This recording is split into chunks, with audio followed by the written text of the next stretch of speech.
장외 투쟁에 누군가는 삭발까지 했습니다. 왜 그럴까요?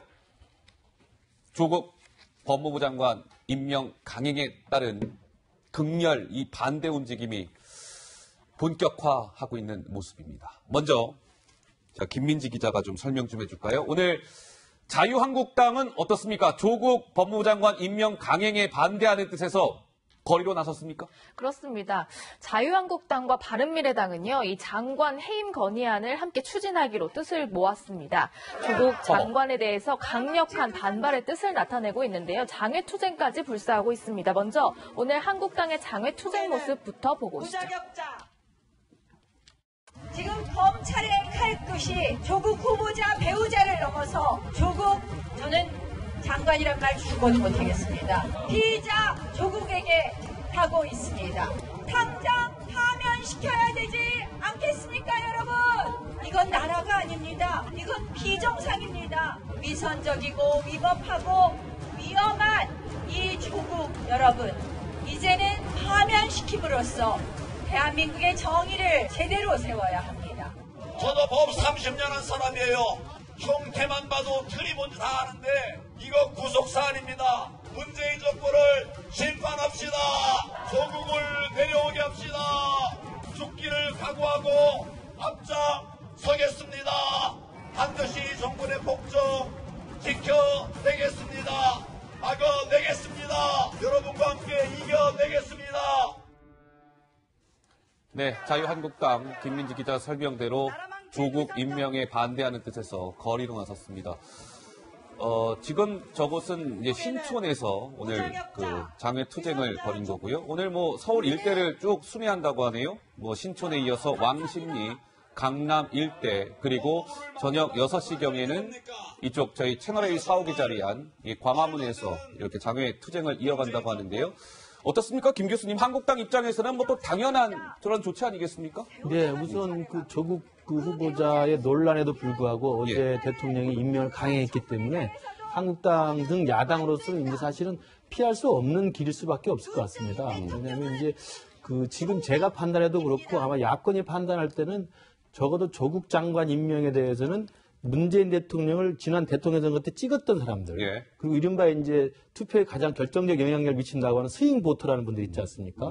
어떨 때는 좌파를 찍었다, 어떨 때는 우파를 찍었던 분들, 이런 중도에 있는 분들의 마음이 상당 부분 조국 후보자 반대로 많이 갔었기 때문에 그런 상황에도 불구하고 대통령 임명을 강행했다는 지금 정세 인식이 있는 것 같아요. 그러다 보니까 제1야당인 한국당 입장에서는 아마 극한적인 어떤 장애 투쟁을 해서라도 국민들의 반대를 좀 모으고 대통령에 대해서 강한 압박, 그리고 이 장애 투쟁을 사실은 오늘 보면 황교안 대표가 눈에 띄는 게 손학규 대표하고 정동영 대표를 전격 방문해서 만났어요. 황교안 대표가요? 네, 맞습니다. 그래서 실제로 조국 반대 투쟁을 고리로 해서 이 반문 연대의 어떤 도화선을 좀 만들어보자, 이런 식의 정치적인 어떤 문제 제기를 한 것 같아서 아마도 저는 대통령 입장에서 무슨 이유에서인지 조국 후보자를 장관으로 강행을 했습니다만 야권에서 이것이 일종의 연대를 좀 더 강화시키는 기폭제가 된 것으로 보입니다.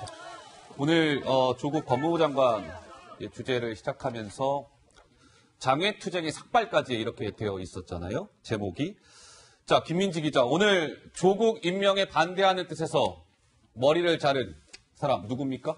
머리를 자른 게 아니라요, 아예 빡빡 깎았습니다. 아예 깎았습니다. 무소속 이현주 의원의 얘긴데요. 오늘 국회 앞에 있는 계단 앞에서 삭발식을 감행했습니다. 이유에 대해서는 국민의 분노가 솟구치는데 정말 할 수 있는 게 없었다라고 하면서 저항 정신을 나타내기 위해서 삭발을 한다. 눈물 흘리면서 삭발하는 모습 영상으로 준비했습니다. 문재인 대통령의 아집과 오만함에 대한민국의 민주주의는 파살되었습니다. 국민을 개돼지로 여기는 것이 아니면 이렇게 할 수가 없습니다. 우리 국민들의 억장이 무너지고 있습니다. 문재인 대통령은 조국 법무부 장관의 임명을 즉각 철회하고 대국민 사과를 바랍니다. 함께 싸우는 의미로 삭발을 시작하도록 하겠습니다.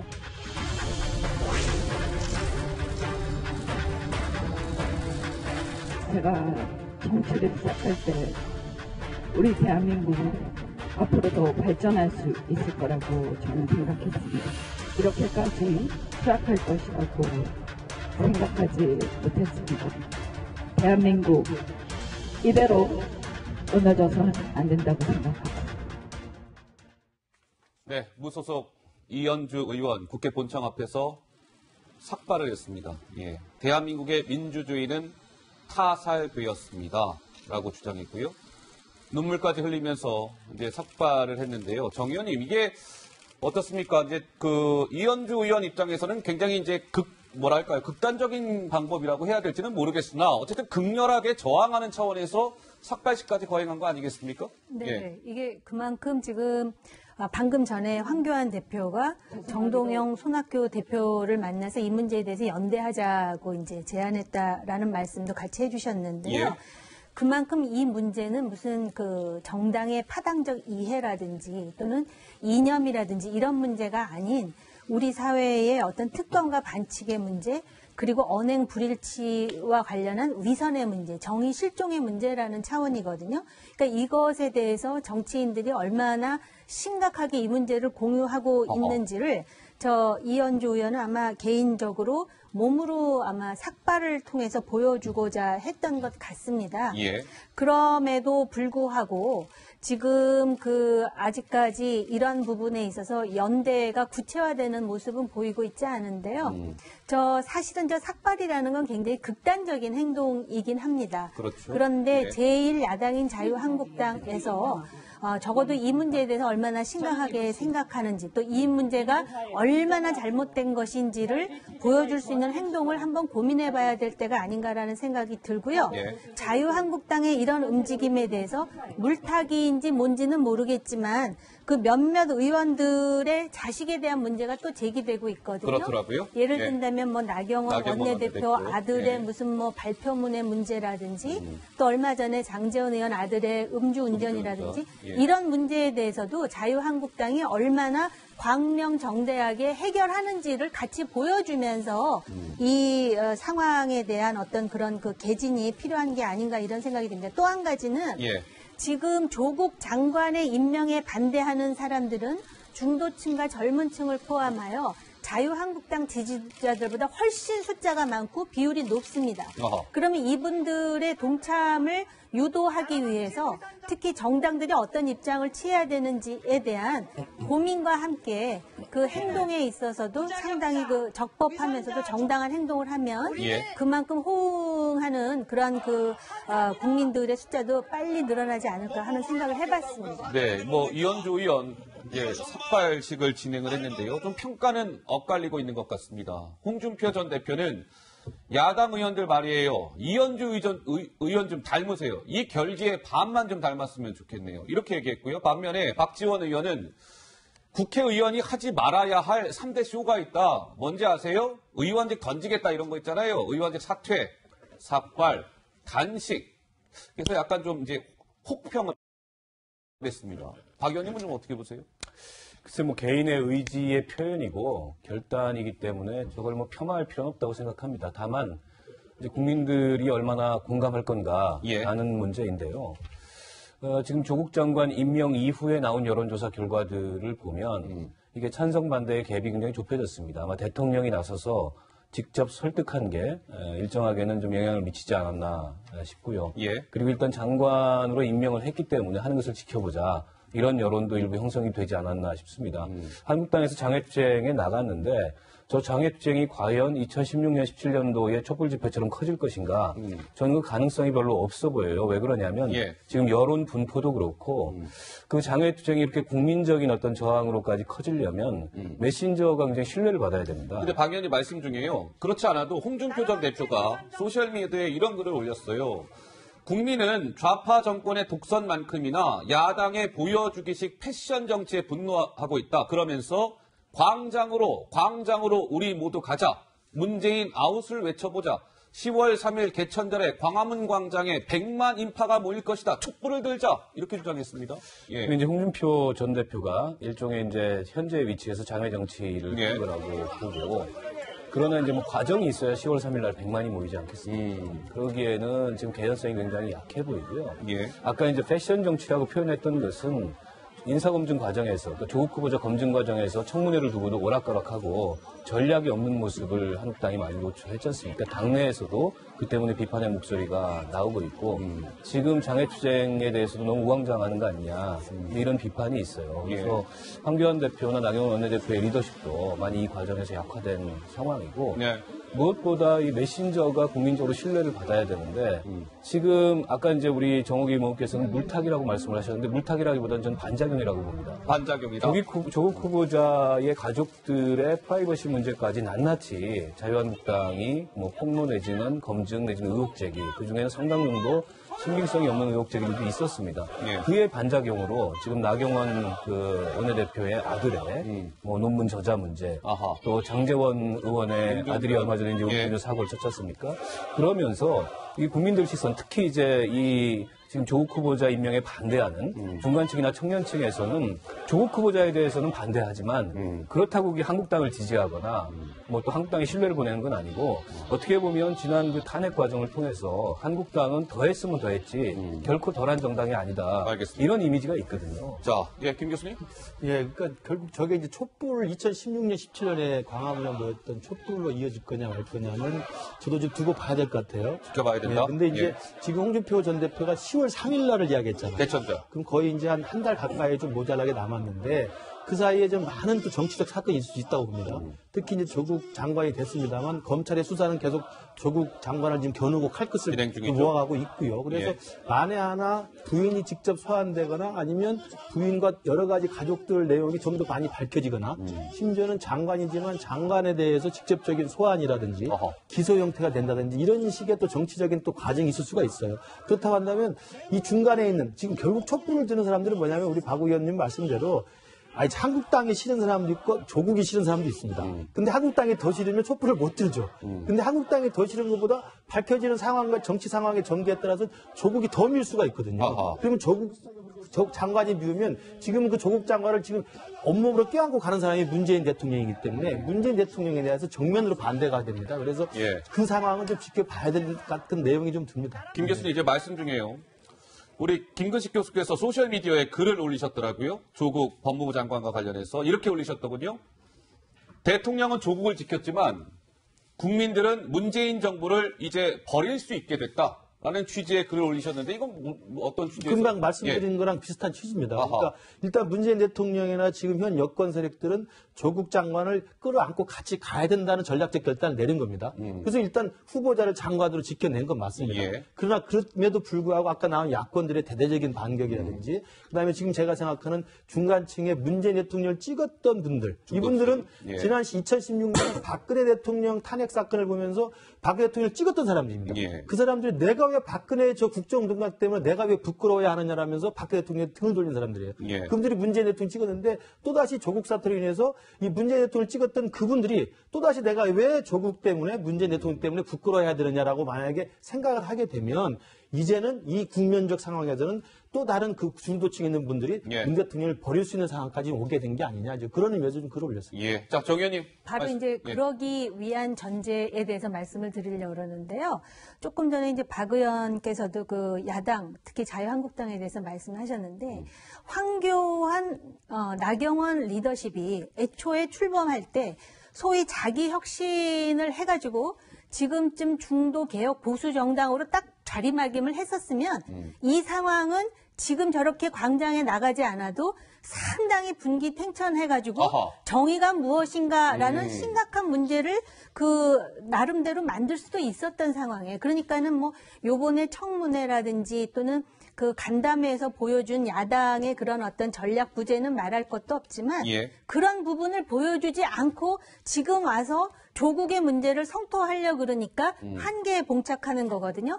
그런데 여기서 지금 검찰이 조사하고 수사하는 과정 아닙니까? 그렇죠. 어떠한 결과가 나올지 모르고 검찰은 중립적으로 확실하게 하겠다라는 거예요.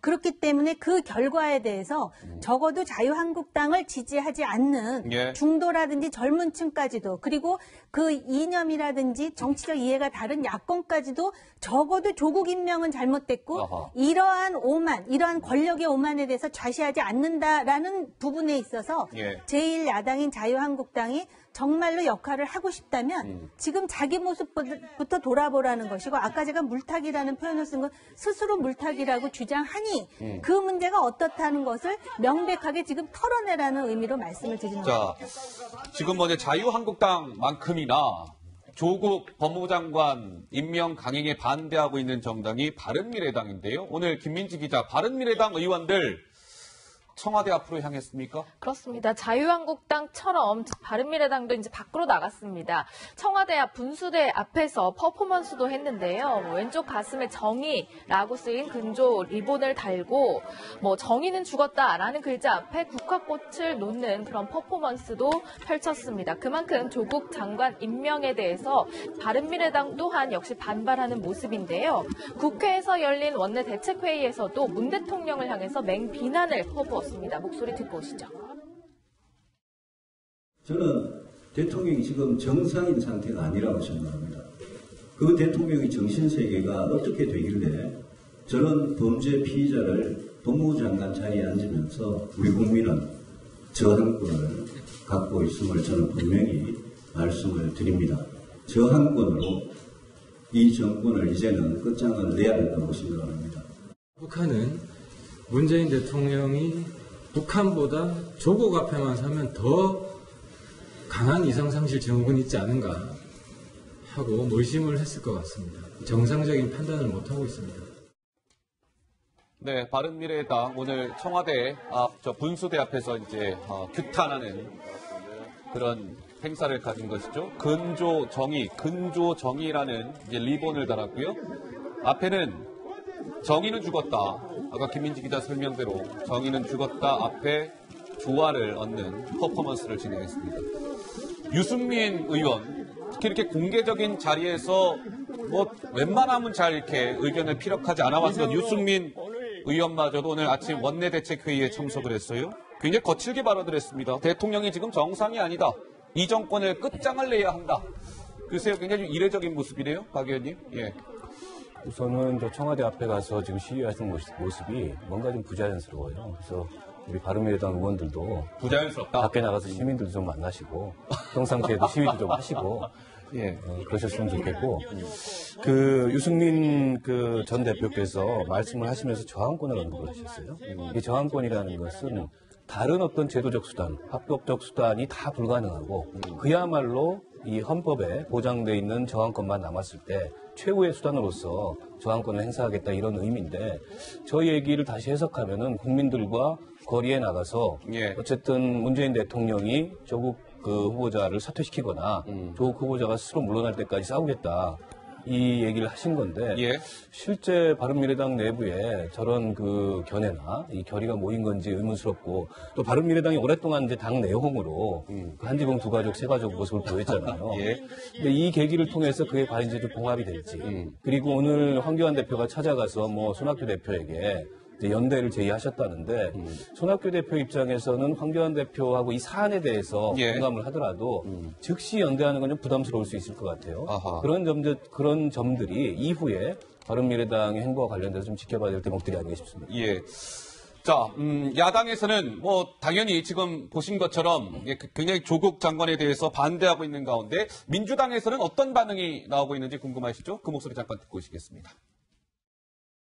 야당의 태도는 분명 본질에서 정쟁이며 어쩌면 그보다 못한 분풀이일지도 모르겠습니다. 하루도 지나지 않은 장관의 무엇을 평가하여 해임 건의안을 만지작거립니까? 무엇이 못 믿어서 벌써부터 국정조사와 특검을 운운합니까? 대통령의 정당한 인사권 행사를 시비 걸고 발목 잡는 구태를 중단해 주기 바랍니다. 자, 여당의 목소리 듣고 왔습니다. 그런데 오늘 이제 조국 법무부 장관이 됐잖아요. 장관이 된 이후에 처음으로 이제 문재인 대통령이 주재하는 국무회의가 있었고 거기에 조국 장관도 참석을 했는데 김민지 기자, 그 장소가 굉장히 글쎄요, 뭐랄까요? 뒷말을 좀 낳고 있죠? 그렇습니다. 문재인 대통령이 취임 이후에 외부에서 국무회의를 갖는 것이 두 번째인데요. 오늘 어디서 했냐면은 키스트라고 한국과학기술연구원 여기서 했습니다. 조국 장관도 장관 취임 이후에 이제 국무회의에 당연히 참석해야 하니까 함께 동행을 했는데요. 일단 이곳은 인턴십 증명서가 딸 입시, 그러니까 조국 장관의 딸 입시에 좀 부정 발급돼서 한 것 아니냐 의혹이 일었던 곳이기 때문에 오늘 대통령과 조국 장관의 이 곳에서의 국무회의 여는 것에 대해서 좀 말이 나오고 있습니다. 네. 자, 문재인 대통령이 국무회의를 주재한 곳 키스트라고요. 지금 김민지 기자 설명대로 한국과학기술연구원인데 여기는 이제 조국 장관의 딸이 인턴 증명서를 허위 부정하게 발급받은 거 아니냐 해서 이제 지금 검찰의 수사를 받고 있는 사실 그 해당 장소기 때문에 글쎄요, 야당에서는 문재인 대통령의 오늘 저 키스트 방문은 검찰 수사에 대한 일종의 압박 아니냐, 매우 부적절하다, 좀 이렇게 보는 것 같더군요. 글쎄요, 이제 그런 사실은 오해를 불러일으킬 만한 장소이죠. 그러나 이제 제가 볼 때 아무리 문재인 대통령이 조국 장관을 신임한다 해도 그렇게까지 일부러 하겠습니까? 좀 그렇게 믿고 싶지 않습니다. 물론 이 부분에 대한 팩트는 만약에 조국 딸의 키스트 허위 인턴십 의혹이 제기되기 전에 저 장소가 국무회의 장소 잡혔다고 한다면 문제가 없겠죠. 근데 만약에 키스트에 대한 허위 인턴십 의혹이 불거진 이후에도 저걸 잡았다고 한다면 대통령의 의지가 실렸다고 볼 수 있습니다. 그런데 그건 청와대 내부 사정이니까 제가 확인할 길은 없고요. 저는 그렇게 믿고 싶지는 않습니다. 다만 저렇게 의혹이 될 만한 정도가 있으면 조금 고려를 한번 했으면 하는 아쉬움은 있어요. 왜냐하면 어제 장관 임명식에도 조국 장관을 임명하기 위해서 나머지 5명의 장관급 임명자들이 있는데 이 배우자들 부르지도 않고 꽃다발도 주지 않고 그분들은 얼마나 또 나름대로 부인이나 가족들이 와서 그런 아버지와 어머니의 그런 장관 임명에 대해서 축하하고 싶었겠습니까? 네. 그러니 오로지 조국 후보자, 조국 장관 때문에 그 행사를 다 없앴거든요. 아이고야. 그 정도로 조국 장관에 대한 특별 대우가 너무 많았기 때문에 혹시라도 오늘 키스트 방문 국무회의도 그런 식의 의혹이 있는 게 아닌가라는 좀 의심을 하게 되는 거거든요. 예. 그래서 그런 의심이 생길 만한 분위기는 있습니다만 저는 그렇게 믿고 싶지는 않습니다. 예, 정 의원님. 예. 그래서 조국 맞춤형 임명장 수여식이라는 정말 웃지 못할 명명도 하던데요. 이 키스트를 가서 대통령이 강조한 게 바로 그거예요. 경제 자립, 그리고 부품이라든지 신소재와 관련해서 우리나라가 이제는 100% 자립을 위해서 뭔가 움직여야 된다. 이런 굉장히 중요한 말씀을 하려고 아마 거기서 국무회의를 한 것 같거든요. 예. 그리고 지금 그만큼 그 키스트라는 공공기관이 얼마나 중요한지를 오늘 국무회의가 열렸다는 것으로 보여줬지 않습니까? 예. 그런데 그러한 중요한 공공기관을 조국 법무장관 부인이 자기 딸의 인턴 수료증을 만들기 위해서 친구한테 부탁해서 그 친구인 키스트 소장인가 하는 사람의 말에 의하면 그 부인이 부탁해서 내가 만들어줬다 했고 지금 그거에 대해서 결과는 안 나왔지만 만약에 여기서도 문서 위조가 확실히 사실로 증명된다면 이거는 동양대학 총장의 사문서 위조하고는 비교도 안 되는 공문서 위조가 되는 거예요. 예. 그러니까 이렇게 중요한 기관마저도 자기 딸의 대학원 입학이든 뭐든 그걸 위해서 문서를 위조한 혐의를 받는다는 걸 또 한 번 국민들한테 환기시켜줬다라는 점에서 이 사안이 얼마나 심각한 사안임을 다시 한번 우리가 상기하게 되었다. 예. 이것에 방점이 있다고 보여집니다. 알겠습니다. 자, 조국 이제 법무부 장관 후보자가 장관이 결국 됐는데요. 김민지 기자, 문재인 대통령 지지율을 좀 한번 살펴볼까요? 어떻습니까? 네, 일단 이것은 임명이 되기 직전에 그 조사 결과입니다. 조사 일시가 9월 4일이기 때문에 임명 전에 한 여론조사임을 일단 말씀드리고요. 일단 긍정적인 국정 운영에 대해서 긍정적인 평가보다는 부정적인 평가가 더 앞섰고 부정평가가 과반을 넘었습니다. 이런 부정적인 여론 속에서도 어쨌든 보면 조국 장관에 대한 임명을 강행한 셈입니다. 자, 다음 그래픽 좀 한번 보죠. 어쨌든 부정평가가 임명 전에 이제 여론조사였다는 사실 다시 한번 밝히고요. 이제 오차 범위를 벗어나는 수준에서 부정이 이제 긍정보다 앞섰던 것이죠. 근데 이 그래프를 저희가 좀 따로 준비한 이유는 바로 이런 겁니다. 매우 잘못하고 있다. 그러니까 맨 오른쪽 부분을 보시면 매우 잘못하고 있다가 22.6이었어요. 저 회색 부분이 7월달 조사입니다. 회색. 22.6이었는데 8월 조사 8월 조사를 보면 30.8이죠. 예, 30.8로 나옵니다. 그러니까 문재인 대통령의 국정 운영이 매우 잘못하고 있다라고 보는 국민 의견이 다른 의견들보다 굉장히 좀 빠르게 그 수치가 높아지고 있음을 우리가 확인할 수 있는데요. 여기서의 관전 포인트는 이런 것 같습니다. 어제 문재인 대통령이 조국 후보자를 장관으로 임명했어요. 임명 강행. 임명을 강행한 이후에 지금 이제 문재인 대통령의 지지율은 아직까지는 발표된 게 없습니다. 따라서 임명 강행 이후에 문재인 대통령의 이 지지율이 어떤 추이를 보일지 그 부분이 또 하나의 관전 포인트라고 할 수 있겠습니다.